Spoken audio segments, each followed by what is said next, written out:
विक्सांदेही विक्सांदेही विक्सांदेही। कोई है घर में?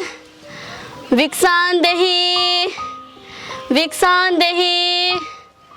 कोई है घर में?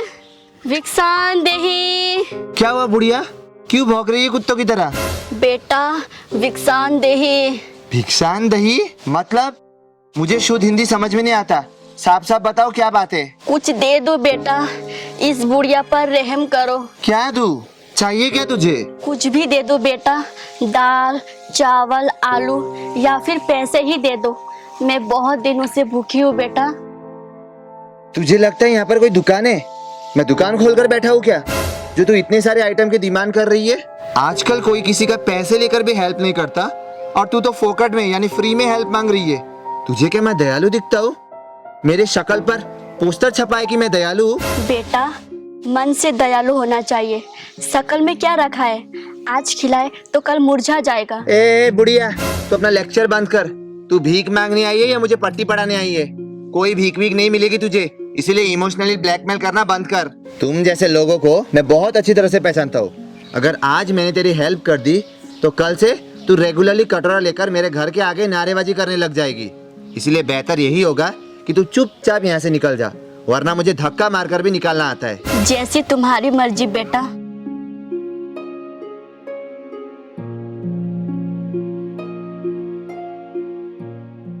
बढ़िया ही मुझसे भीख मांगने वाली। पैसों की मेरे पास बंडल पड़ी हुई है, लेकिन इन जैसे गरीबों के हाथ में पैसे देकर मैं पैसों की शोभा नहीं खराब करना चाहता।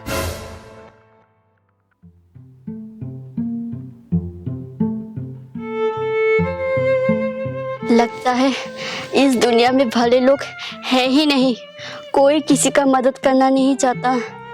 एक आखिरी बार भीख मांगती हूँ। भैया आज तो नवरात्रि है ना? हाँ बहन, आज नवरात्रि है। लेकिन आप चिंता मत करो, पिछली बार की तरह नहीं करूँगी। इस बार मैं आपसे नवरात्रि में कुछ भी नहीं मांगूंगी। पर क्यों? क्योंकि मुझे पता है हमारी हालत पहले जैसे नहीं है। तूने सही कहा बहन, पहले हमें कल के लिए सोचना नहीं पड़ता था, लेकिन आज हमें 2 वक्त की रोटी के लिए भी तरसना पड़ रहा है। घर की सारी राशन खत्म हो गई और मुझे कोई ढंग की नौकरी भी नहीं मिल रही। इसीलिए भैया मैं आपसे किसी भी चीज के लिए जीत नहीं करूँगी।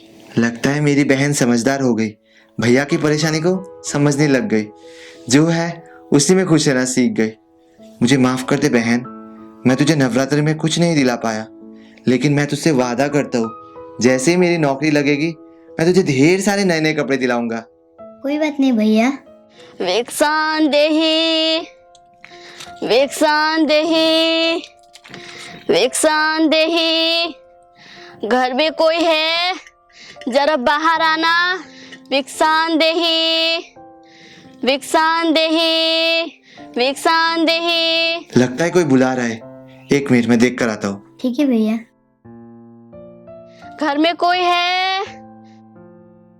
क्या हुआ माँ जी? बेटा इस गरीब बुढ़िया पर रहम करो, भगवान के नाम पर कुछ दे दो बेटा। मेरा इस दुनिया में कोई भी नहीं है। माँ जी, मैं आपका जरूर मदद करना चाहता था, पर मेरे पास आपको देने के लिए कुछ भी नहीं है, 1 फूटी कौड़ी भी नहीं है। ऐसा मत बोलो बेटा, तुम ही मेरा आखिरी सहारा हो। मैं जितने भी घर गई किसी ने मेरी मदद नहीं की। मैं खुद कितने दिनों से भूखा हूँ, मेरा खाने का कोई ठिकाना ही नहीं है। मुझे माफ कर दो माँ जी, मैं आपका कोई मदद नहीं कर सकता। तुमसे जितना भी बन पाएगा, जो भी बन पाएगा, बस मेरी मदद कर दो बेटा। ठीक है माँ जी, मैं कुछ करता हूँ।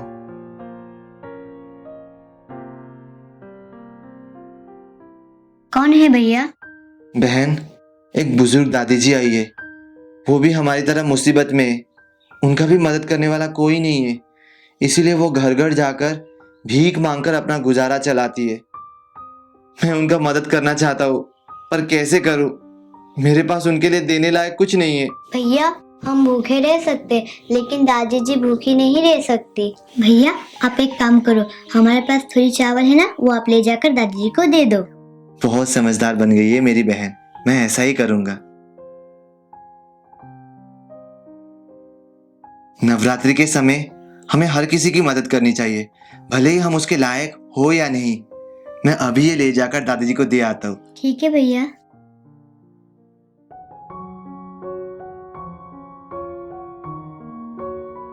मुझे माफ कर दो माँ जी, मेरे पास आपको देने के लिए एक मुट्ठी चावल के अलावा कुछ भी नहीं बचा। कोई बात नहीं बेटा, मेरे लिए एक मुट्ठी चावल अमृत के बराबर है। दे दो बेटा। ये लीजिए माँ जी। धन्यवाद बेटा। कोई बात नहीं माँ जी। बेटा, आज तुमने मेरी मदद की, इसीलिए मैं तुम्हें एक राज की बात बताना चाहती हूँ।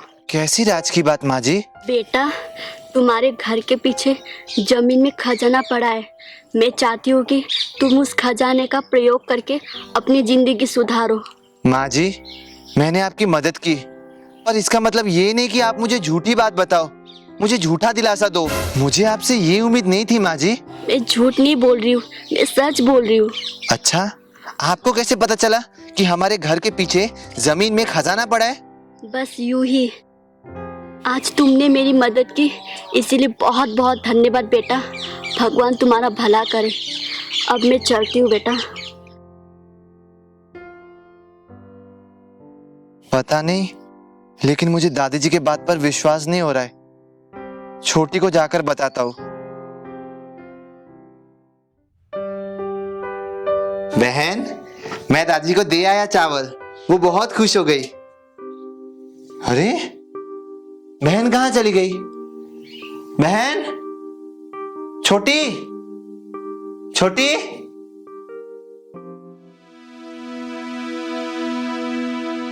अरे ये कैसे चीज चमक रही है?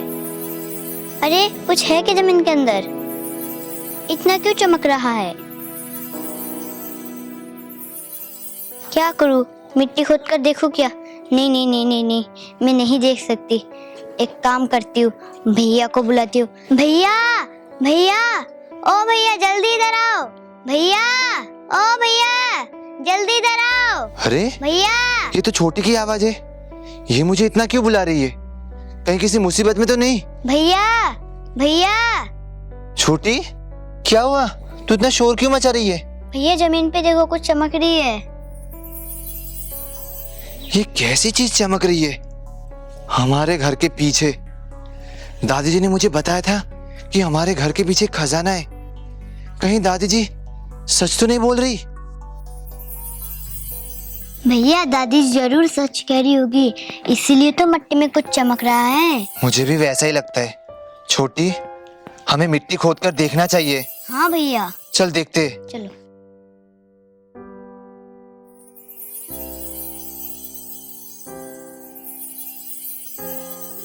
अरे देख छोटी, इसके अंदर तो सच में खजाना है। हाँ भैया, आपने बिल्कुल सही कहा। अरे देख तो छोटी, इसके अंदर कितने सारे गहने हैं। हाँ भैया। बहन, अब हमें जिंदगी में छोटी छोटी खुशियों के लिए संघर्ष नहीं करना पड़ेगा। मुझे लगा कि दादाजी झूठ बोल रही है, लेकिन अगर दादाजी झूठ बोलती तो आज हमें ये जेवर कभी नहीं मिलती। बहन, तुझे पता है वो दादाजी नहीं थी। तो कौन थी भैया? बहन, वो स्वयं माताजी थी। माताजी ने स्वयं आज हमारी मदद की, क्योंकि माताजी कभी भी भक्तों को दुखी नहीं देख सकती। बहन, इस बार हमें त्योहार के दिन रोना नहीं पड़ेगा, बल्कि हम भी हंसते खेलते नवरात्रि का त्योहार मनाएंगे। हाँ भैया।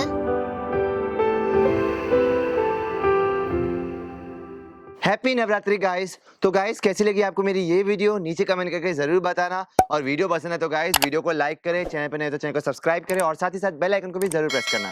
और गाइस, बिहाइंड द सीन्स के लिए मेरे इंस्टाग्राम आईडी प्रशांत यूट्यूबर को भी फॉलो कर लेना, लिंक नीचे डिस्क्रिप्शन में। तो मिलता हूं मैं आपसे अगले वीडियो में, तब तक के लिए बाय बाय।